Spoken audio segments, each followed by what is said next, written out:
हाय दोस्तों, मैं हूँ रिया और आज मैं तुम्हें वो रात की पूरी कहानी सुनाने जा रही हूँ जो मेरे शरीर में अभी भी गूंज रही है। वो रात जब मैं दिल्ली से अपने गांव लौटी थी।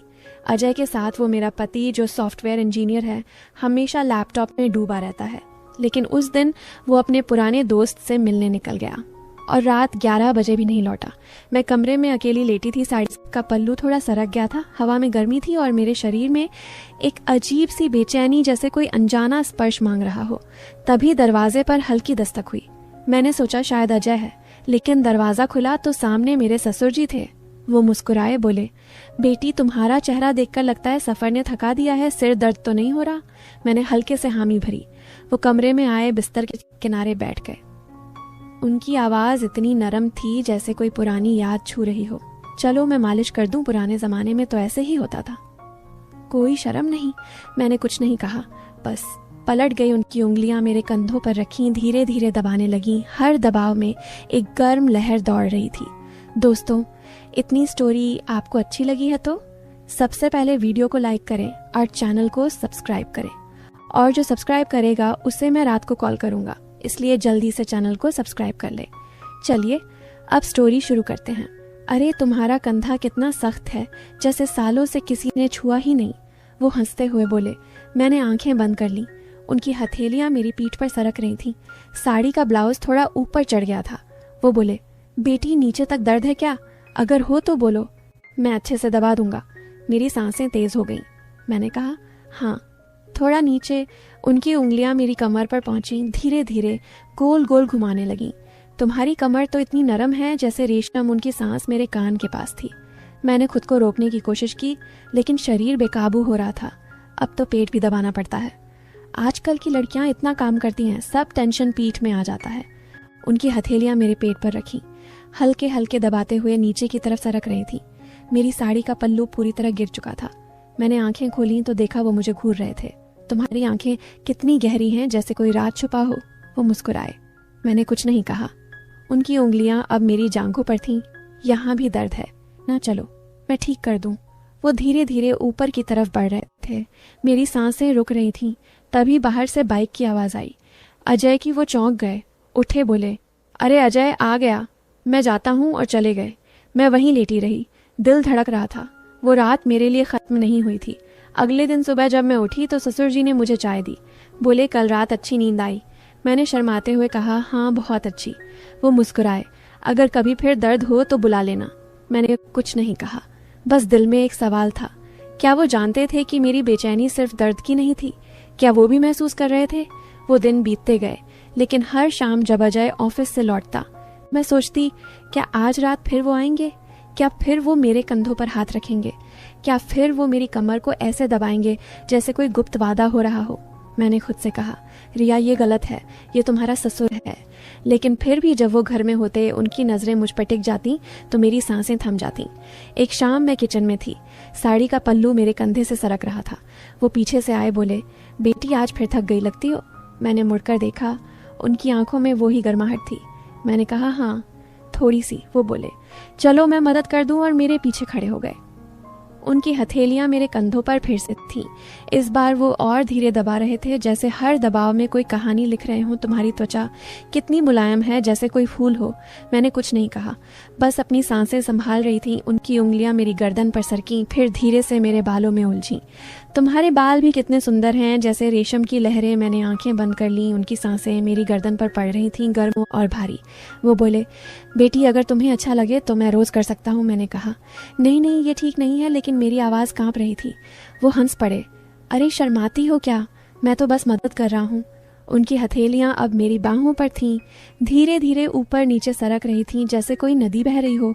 मैंने खुद को रोकने की कोशिश की, लेकिन मेरी जांघें कांप रही थीं। दोस्तों, इतनी स्टोरी आपको अच्छी लगी है तो सबसे पहले वीडियो को लाइक करें, चैनल को सब्सक्राइब करें। चलिए स्टोरी शुरू करते हैं। वो बोले, तुम्हारी सांसें तेज हो रही हैं, क्या दर्द ज्यादा है? मैंने कहा, नहीं बस गर्मी है। वो बोले, तो चलो मैं ठंडक दे दूं। और उनकी उंगलियां मेरी कमर पर फिर से पहुंची। इस बार वो और गहराई तक दबा रहे थे, जैसे कोई छुपा हुआ तार छेड़ रहे हो। मैंने कहा, बस कर दीजिए। वो बोले, अभी तो शुरुआत है बेटी, अभी तो बहुत कुछ बाकी है। तभी अजय की आवाज आई, रिया चाय मिली। मैंने झटके से खुद को अलग किया। वो मुस्कुराते हुए चले गए, लेकिन उनकी आंखों में वो चमक थी जैसे कोई वादा हो। उस रात मैं सो नहीं पाई। मैं सोचती रही, क्या मैं गलत हूँ? क्या वो जानबूझकर ऐसा कर रहे हैं? क्या मैं भी चाहती हूँ कि वो फिर आए? अगले दिन मैंने साड़ी को थोड़ा ऊंचा बांधा, जैसे कोई इशारा हो। वो घर में थे। उनकी नजरें मुझ पर टिकी। मैंने चाय बनाई, उन्हें दी। वो बोले, बेटी आज तुम्हारी साड़ी कितनी खूबसूरत लग रही है। मैंने शर्माकर मुस्कुराई। वो बोले, चलो आज भी मालिश कर दूं। मैंने कहा, नहीं आज नहीं, लेकिन मेरी आंखें कह रही थी। हाँ। वो बोले, क्यों डर रही हो? मैं तो बस तुम्हारी देखभाल कर रहा हूँ। मैंने कहा, ठीक है, लेकिन सिर्फ कंधे तक। वो मुस्कुराए और मेरे पीछे आ गए। इस बार उनकी उंगलियां और धीरे धीरे चल रही थीं, जैसे कोई गाना बज रहा हो। मैंने आंखें बंद कर लीं। उनकी हथेलियां मेरी पीठ पर थीं, फिर कमर पर, फिर जांघों पर। वो बोले, तुम्हारी जांघें कितनी मजबूत हैं, जैसे कोई मूर्ति हो। मैंने कुछ नहीं कहा, बस महसूस कर रही थी। उनकी गर्माहट मेरी त्वचा में घुल रही थी। वो बोले, अगर तुम्हें अच्छा लगे तो मैं नीचे तक कर सकता हूँ। मैंने कहा, नहीं नहीं, लेकिन मेरी आवाज में कोई दम नहीं था। वो बोले, फिर भी मैं कर दूंगा, बस थोड़ा सा। और उनकी उंगलियां मेरी जांघों के अंदरूनी हिस्से पर पहुंची, धीरे धीरे दबा रही थीं, जैसे कोई राज खोल रही हूं। मैंने सांस रोकी। वो बोले, तुम्हारी सांसें कितनी तेज हैं, क्या तुम्हें भी अच्छा लग रहा है? मैंने कुछ नहीं कहा, बस अपनी आंखें बंद रखी। वो बोले, बेटी मैं जानता हूँ तुम्हें क्या चाहिए। मैंने कहा, नहीं आप गलत समझ रहे हैं, लेकिन मेरी आवाज़ कांप रही थी। वो हंस पड़े, अरे बेटी मैं पुराना आदमी हूँ, लेकिन दिल तो जवान है। उनकी उंगलियां अब मेरी कमर के नीचे सरक रही थीं, जैसे कोई लहर उठ रही हो। मैंने खुद को रोक लिया, बोला, बस हो गया। वो बोले, अभी तो बहुत कुछ बाकी है। मैंने कहा, नहीं अब नहीं। वो उठे, बोले, ठीक है, लेकिन याद रखना मैं हमेशा तैयार हूँ। और चले गए। मैं वहीं खड़ी रही। मेरी सांसें अभी भी तेज थीं। मैं सोच रही थी, क्या मैं सच में चाहती हूँ कि वो फिर आएं? क्या मैं सच में उनकी उंगलियों को फिर महसूस करना चाहती हूँ? अगले कुछ दिन ऐसे ही बीते। हर बार वो कोई बहाना बनाकर मेरे पास आ जाते, कभी चाय देते, कभी पानी देते, और हर बार उनकी नज़रें मेरे शरीर पर टिक जाती। मैं भी अब उनकी नज़रों से बचने की कोशिश नहीं करती थी। मैं साड़ी को थोड़ा ढीला रखती, जैसे कोई इशारा हो। एक रात अजय फिर दोस्त के पास गया। मैं कमरे में लेटी थी, दरवाज़ा खुला। वो आए, बोले, बेटी आज फिर अकेली हो? मैंने कहा, हाँ। वो बोले, तो चलो आज पूरी मालिश कर दूं। मैंने कहा, नहीं आज नहीं। लेकिन वो मेरे पास आ गए। उनकी हथेलियां मेरे कंधों पर थीं, फिर पीठ पर, फिर कमर पर, फिर जांघों पर। इस बार वो और धीरे धीरे दबा रहे थे, जैसे कोई जादू हो रहा हो। वो बोले, तुम्हारी त्वचा कितनी गर्म है, जैसे कोई आग जल रही हो। मैंने कहा, आप क्या कर रहे हैं? वो बोले, बस तुम्हें आराम दे रहा हूँ। उनकी उंगलियां अब मेरी जांघों के बीच में थीं, धीरे धीरे दबा रही थीं। मैंने सांस रोकी। वो बोले, तुम्हारी सांसें कितनी तेज हैं, क्या तुम्हें भी अच्छा लग रहा है? मैंने कहा, नहीं, लेकिन मेरी आवाज़ झूठी थी। वो बोले, झूठ मत बोलो बेटी, मैं जानता हूँ तुम क्या चाहती हो। उनकी उंगलियां और गहराई में सरक रही थीं, जैसे कोई गुप्त जगह ढूंढ रही हो। मैंने खुद को रोकने की कोशिश की, लेकिन शरीर नहीं मान रहा था। वो बोले, बस थोड़ा और। मैंने कहा, नहीं, लेकिन मेरी आवाज़ में कोई ताकत नहीं थी। वो बोले, तुम्हारी आंखें बंद हैं, तुम्हारी सांसें तेज हैं, तुम्हारा शरीर कांप रहा है, क्या ये सब दर्द है? मैंने कुछ नहीं कहा, बस महसूस कर रही थी। उनकी गर्माहट मेरे अंदर घुस रही थी। वो बोले, बेटी मैं तुम्हें वो खुशी दूंगा जो अजय नहीं दे पाता। मैंने कहा, नहीं। वो बोले, क्यों नहीं? मैंने कहा, क्योंकि ये गलत है। वो बोले, गलत क्या है? बस एक स्पर्श है, बस एक गर्माहट है। मैंने कहा, लेकिन मैं आपकी बहू हूँ। वो बोले, और मैं तुम्हारा ससुर हूँ, लेकिन रात में सब भूल जाते हैं। उनकी उंगलियाँ अब मेरी कमर के नीचे थीं, धीरे धीरे सरक रही थी। मैंने आंखें खोली और देखा वो मुझे देख रहे थे। उनकी आंखों में आग थी। वो बोले, बेटी अगर तुम चाहो तो मैं रुक सकता हूँ। मैंने कहा, रुकिए, लेकिन मेरी आवाज़ में कोई विश्वास नहीं था। वो बोले, तो फिर मैं जारी रखूँ? मैंने कुछ नहीं कहा, बस अपनी सांसें संभाल रही थी।